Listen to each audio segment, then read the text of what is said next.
I'm here to talk about our fellow Americans in Puerto Rico. Even as the Northeast is gripped by a storm of impressive proportions, Puerto Rico is still recovering from the hurricane that hit that island 106 days ago. I visited Puerto Rico with my friend and colleague, Senator Murphy, yesterday and the day before, to bring back to my colleagues here a fact-based report on how the recovery effort is going and how ample federal support has been. And I come to the floor today furious and frustrated. And the people of Puerto Rico have a right to be furious as well, because they have been denied the basic help and relief that this great nation, the greatest in the history of the world, owes to all Americans. Let there be no doubt. The people of Puerto Rico are our fellow Americans. They have fought in our wars. They have come to the mainland and gone back, contributing to our communities as well as theirs. They are in our communities in Connecticut, which has the highest concentration of people from Puerto Rico and their descendants of any state in the country. And we are proud of the Puerto Ricans in Connecticut and of the Puerto Rican families and people who are coming from the mainland in an exodus unmatched in recent history. The reason for that outmigration is that Puerto Rico is in the midst of a humanitarian and economic crisis. Let me repeat, Puerto Rico is in a humanitarian and economic crisis 106 days after Hurricane Maria. It is still in triage. Half of the population lacks reliable electricity. Almost half lacks drinkable, healthy water. The tourist industry, the lifeblood of its economy, is shrinking and struggling. About half the hotels still are not open. And the unemployment rate is well above 10%, double the rate of unemployment here on the mainland. Housing continues to be a major problem. Only about half of the homes that need temporary relief, that is the blue tarps that have provided, only half of them have those tarps because they have not been delivered.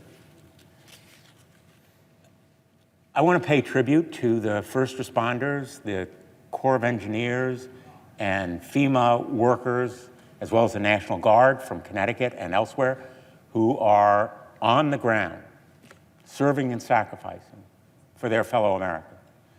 They lack the support they need in resources and commitment from the administration and from this Congress. It has been denied them in resources and support because of a lack of will, not a lack of money.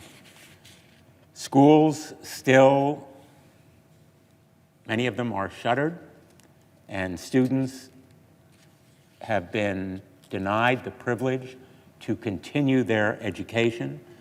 The healthcare system of the island is still in shambles. Primary care is struggling to recover because of the lack of electricity. A doctor's office simply cannot be run without electricity, nor can manufacturing plants be operated without a reliable source of power. And in restoring power, the Corps of Engineers has provided for generators in the places where formerly there were plants actually producing power. Generators are a temporary source of power, not a reliable, permanent source. Transmission is still down in many parts of the country. And to add insult to injury, Puerto Rico is stuck with a tax as a result of the action of this Congress and the administration, a tax imposed only on manufacturing in foreign countries. Puerto Rico is treated as a foreign country for purposes of the 12.5% tax on certain manufacturing. That is simply unconscionable. And manufacturing plants will be soon facing a decision whether to stay or go, and many of them will go, adding to the unemployment situation there. It is heartbreaking and gut-wrenching to visit this island, to walk in a neighborhood, as Senator Murphy and I did on Wednesday night, and find darkness after the sun goes down. Total darkness except for a few isolated lights here and there. How can students study? How can parents care for children? On that Tuesday night, we walked through a neighborhood in downtown San Juan that was darkened because of a lack of electricity. There simply are not enough generators for every home to have one. And generators themselves are only a stopgap source of power. The human faces and voices are gripping and riveting in the suffering that people of Puerto Rico, our fellow Americans, still endure. And the lack of federal commitment and response is shameful and disgraceful. There are steps that we must take immediately in the short-term relief package that is coming to us from the House of Representatives. We must make sure that some of that aid, a significant proportion, is specifically targeted to Puerto Rico. The number requested by the governor is $94 billion. It's a number that is fully and amply supported by fact. The total package coming from the House is only $81 billion, and it is supposed to cover expenses in Florida and Texas, as well as Puerto Rico and the Virgin Islands. So that number has to be vastly increased. And longer term, there must be a change in the tax code to eliminate that 12.5 or 13% tax that discriminates against Puerto Rico as if it were a foreign country and as if the residents of Puerto Rico were citizens of another country. They are American. And the Medicaid formula must be changed so that it is fair to Puerto Rico. The 20% commitment that now goes to Puerto Rico, unlike other states, must be increased so as to treat Puerto Rico, in fact, as if it were a state, and so that it is given an adequate match.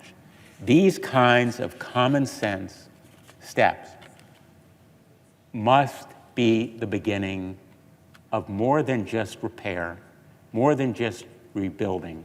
It must be a full recovery with a vision for the future. I have proposed with Senator Sanders and others of our colleagues a Marshall Plan for Puerto Rico. That's the kind of commitment that is necessary. $150 billion that includes not only the $94 billion necessary to repair and recover right away, but a longer-term plan to enable the island to be back on its feet financially, to recover from the near bankruptcy that it is enduring, to enable its institutions to function fully, to permit its healthcare system to rely on electricity from plants that are powered in an economic and environmentally friendly way. There is, sadly, the hint also of potential corruption. In the Whitefish contract that now has been withdrawn, in the Bronze Star contract for TARPs that is under review, investigations must be concluded quickly and thoroughly so that we are assured that federal dollars are being used honestly and effectively. And we must make a commitment to use the island's natural advantages. Electricity is essential. It is not a luxury, not a convenience. It is vital. It is the lifeblood of that island economically and humanly. And to rely on oil or natural gas forsakes one of the island's great advantages, which is its sunlight. Solar has to be used more effectively and widely as a source of power. My hope is that we can make this disaster relief program a Marshall Plan-like program for the island in the long term with bipartisan support. There is nothing political about a neighborhood in darkness, about children unable to go to school, about health facilities closed, electricity lacking, water undrinkable. These are basic needs that we have an obligation to come together on both sides of the aisle and meet. I hope that we will do so and that we will match the resilience and resolve that I saw in meeting with Governor Rosselló and all of his team and the island and its residents and the FEMA and other federal workers who were there. Governor Rosselló has provided the kind of courage and commitment that are necessary to lead his people in this time of challenge. We must match the courage and strength of residents on the island with equal resolve here that we will meet the needs of our fellow Americans and that we will keep our commitment, as we do always in times of crisis, to rebuild and recommit and make sure that we leave no one there behind. I am proud that we are working with Governor Rosselló after meeting with him yesterday, after meeting with him in the wake of the hurricane when I first visited. I had the privilege of flying over the island, and I saw the devastation. Whole villages destroyed, houses and community centers completely razed. Progress has been made. Governor Rosselló is to be commended for his continuing perseverance, as well as the people of Puerto Rico in their resolve and resilience. But we must now do our part and match that resilience and resolve with a true commitment that we will leave no American behind and keep faith with the people of Puerto Rico. I'm proud that many of the Puerto Rican community in Connecticut have shared their stories with me. And I look forward to returning to them this weekend and sharing my stories with them, of their families and their friends on that island, a beautiful island that has such great promise and so embodies the future of our nation in its patriotism and its dedication to the ideals of America. Thank you, Mr. President. I yield the floor.